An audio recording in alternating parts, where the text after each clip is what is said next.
The person that I chose to interview for this project was Dr. Linda Bell. Dr. Bell has just entered her 4th year at Fort Valley State University as the Director of Compliance and the Senior Women's Administrator.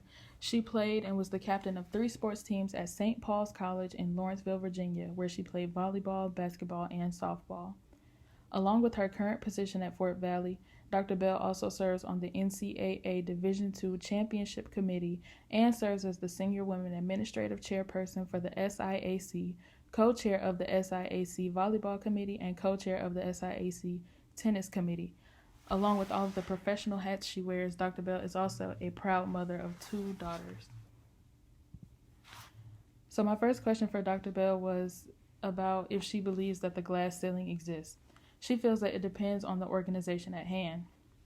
Dr. Bell has a very lengthy resume and has worked in a number of different institutions and organizations, and she said that she has seen very different sides of the industry. She says in some organizations, she has worked with men who have been intimidated by her and her success, but she has also worked with men who would do anything to see her prosper. She feels that instead of the glass ceiling being a widespread issue, it is now a character flaw within some people in the industry. By this, she meant that women are starting to prosper more, but in some cases you do have a glass ceiling depending on who works where. I asked Dr. Bell if she or someone she knows has reached the glass ceiling, and as I stated previously, she feels that it depends on the organization at hand, and because of this, she feels that schools in the South do still prefer to hire men over women, even with her feelings towards discrimination in the South as it pertains to women in the sports industry. She feels that she has not reached the glass ceiling, nor has anyone that she knows reached the glass ceiling. Since entering the industry, Dr. Bell feels that the number of women has definitely increased and will continue to increase. She says that she has friends that hold very prestigious titles in the industry, and that as that number continues to grow, so will the number of women who continue to enter in the future. She still feels that sometimes women can be overlooked and underrepresented, but she definitely sees that changing in the near future. Dr. Bell gave me lots of great advice. The most important pieces were that networking is very, very important and will likely be the key to your success.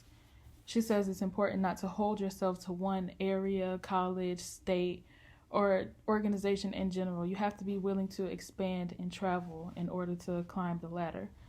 She also says you have to be able to connect with people of different genders, races, and upbringings because it is a very diverse industry and it continues to grow. She says that you have to be vocal and you cannot allow anyone to intimidate you. That means based on your background or anything, you cannot allow anyone to intimidate you. I asked Dr. Bell what she felt that men could do to help women prosper in the industry, and she feels that in order to help women, they need to work on themselves first. That includes their self-esteem. She says that men have to be willing to allow women to share knowledge and give input, and they also must first recognize and acknowledge that there is an issue with inclusion. As far as what women need to do to be taken more seriously, she feels that women don't need to do anything. She feels that women are often educated, have great networking skills, and are generally very qualified but still overlooked. When women are passionate about something, she says they are seen as emotional, but when men are passionate, they are simply seen as passionate. Dr. Bell, as I said before, is a mother of 2 children, so I asked her how much does she feel that her personal life has been affected. She said previously also that you have to be willing to travel and relocate, and if you have a family, this won't be as easy for you as it is for those who don't. She says that although she is a single mom, it wasn't as hard for her because she had a village of people around her that were always willing to help.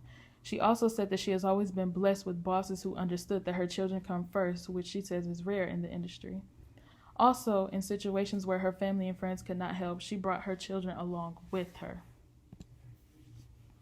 The most important thing that Dr. Bell has learned thus far is that morality and upbringing play a significant role in this industry.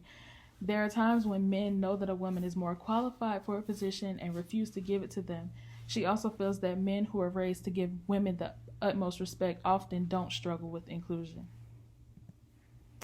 I asked what are some traits that women should have to contribute to their success in the industry, Dr. Bell says that you cannot be scared to stand up for yourself. You have to have confidence, be honest, have integrity, transparency.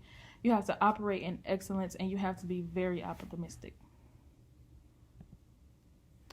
My last question was about what colleges and universities could do to push gender inclusiveness in the industry.